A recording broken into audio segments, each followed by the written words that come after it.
Hi guys, welcome back to New Generation Welding, and here's the update about the saw.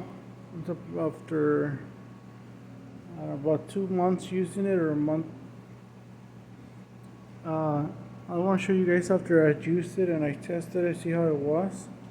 This is the new 5-year-old saw that was the box that was sitting in a box for 5 years old without opening, brand new.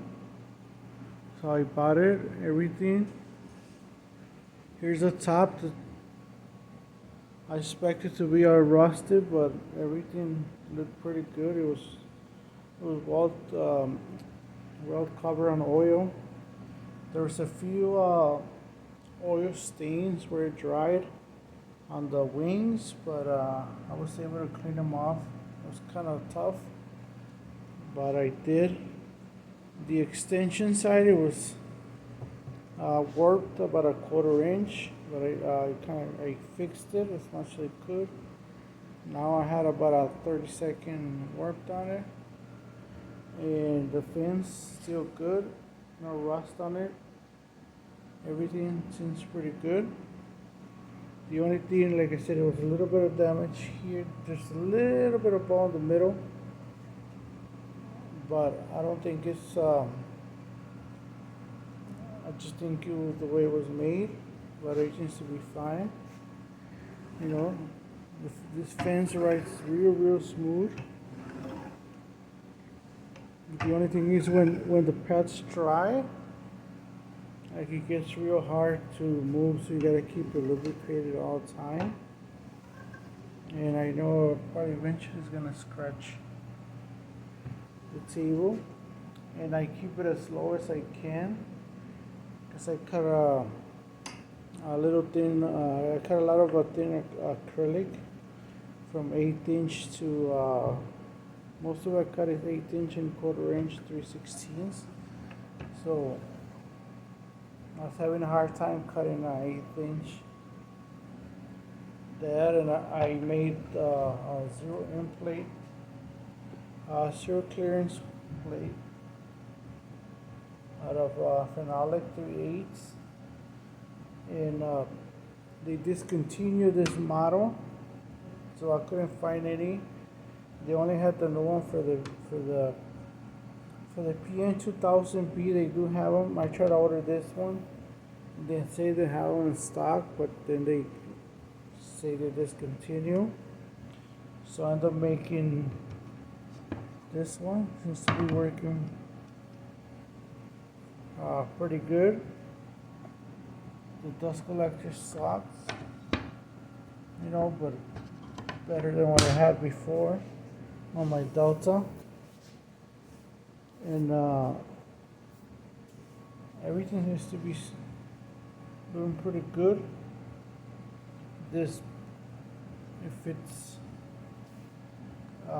plate I make, it fits pretty. I cut it on the CNC, everything, even the slot too. I cut everything in the CNC. So this is the Powermatic PM2000 before the 2000B. It has a larger opening. It's about almost 18 inches. I think it's the largest one I've seen so far. It's way bigger than what it needs to be. So that's why I was even having a hard time finding a blank of phenolic to make the plate from the one I saw there Rockford. So everything seems to be working good. At first, the saw, it was getting like it was shaking a lot when I was starting it. Like at the start, it kicked real hard. So I don't know if it was stuck from sitting all those years, but since like slowly going away, it cuts real good. You can see how it sounds. See? Like it starts real smooth. It doesn't draw all those amps. Like it doesn't seem like you draw all those amps to try to start the motor. Like it seems like it starts pretty easy. Like my Delta, it seemed like it was drawing a lot of amps, but that was a 110. And I seen a lot of people with the Grizzly. They see they have a lot of. They can see when the motor's like when the motor starts, like it draws a lot of amps. So this one starts pretty smooth. It's a night and day between a 110 and a 220 saw, especially for plastics. Like I keep buying all this expensive blade for a 110 table saw, and like I couldn't really notice the difference, and now like if I spend the money on a blade, you can really tell the difference on the cuts. Right now I'm using the Amada blade, the one that has the copper inserts for plastics.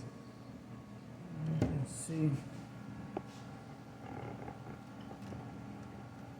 I'm using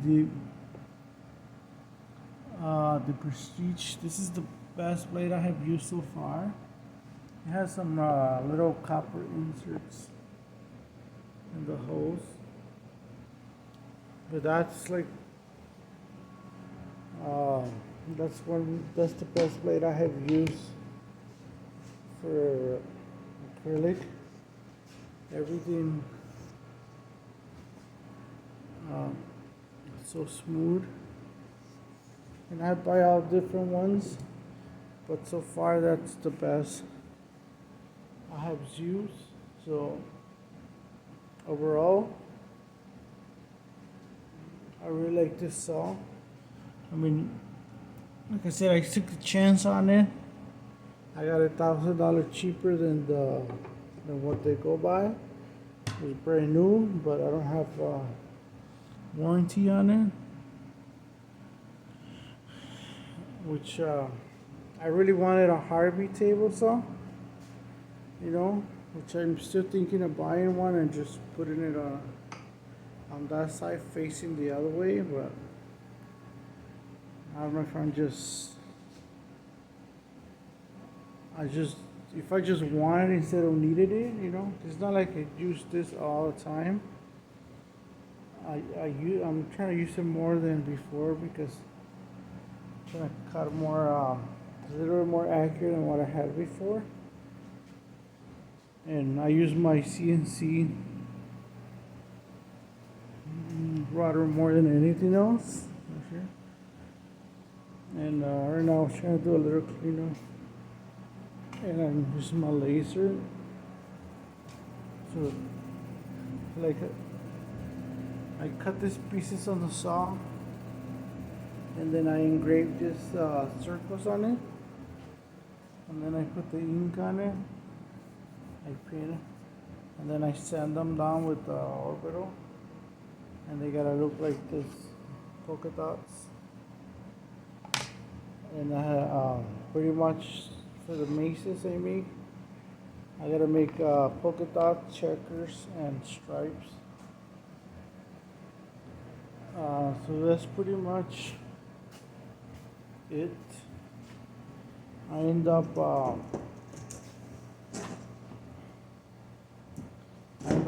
that's the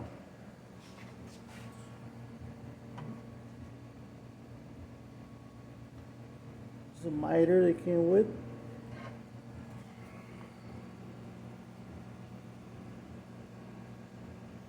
And then I just bought the ink sled, which I'm not too impressed with it. For $400, I don't think it's worth it. I seen all the parts. It's just like one part is machine. Everything else is aluminum extruded and regular hardware, which I don't think is. I wish I would have seen it with someone before I bought it, because it's just, I don't think it's worth it. I think there's about maybe $40-50 worth of parts on it, and then the bottom I think is MDF, just laminated MDF. I might change it for phenolic bottom and try to cut it on the CNC. Here I have this sheet of 3/8 phenolic, which is way stronger MDF, so I might have to use this for the bottom. That, and then I just got the acrylic product to change this and make this off a router table. I just got this real thick acrylic to make the table. So I was thinking using this and then running some long pieces to keep it straight underneath. And so pretty much that. I'm gonna try to make a review about the sled and like showing you the components and how pretty much you can pretty much order mostly everything in McMaster and make it yourself. Almost it's the same thing. It's just you can see how everything is just saw cut and that's it. You know, laser cut. You know, everything's laser cut. The miter, everything's like laser. It's laser cut with a laser cut is not that accurate. I think you have a variance within within 5,000s, you know, which is okay for a table saw, but you can see the defects on the laser where it was cutting, you know. I don't know. I think $150 would have been a good price for it, but not $400. So, anyways, I just want to show you the saw. And I'm still debating if I should. I really want a Harvey, but I don't know. I always wanted a Powermatic, you know, because when I was in high school, I grew up using a Powermatic, and I just use it for plastic, acrylic mostly. You know, I don't cut any wood. Everything I do is acrylic. So I got that. So I'm working on this job right now. I gotta weld these frames. Just take weld them. They sent me everything already cut. The plates too, they're laser cut. Then the tubes, and then they sent me the fixture. So just put them here, tack them. I got my little turntable, and then just tack them first, and then I just finish welding. I had to weld all the way around, and then I had to weld here all the way on both sides. I don't know. They're for some scales for hospitals, I think, something like that. So anyways, thank you for watching, and I was just gonna give you a quick update on that. And if anybody has a PM2000 with the big opening, not the PM2000B, the PM2000, let me know if you want. I got some extra plates that I cut. If you guys want any, let me know. I can send you one for free. I have a whole bunch of ones that I cut on the CNC. I cut some for dado too. You wanna put got some made of acrylic, some phenolic, and I got more back there. So let me know if any of you guys have the same table, so I'll send you one for free. Just send me your information. And thank you for watching, and we'll see you guys soon.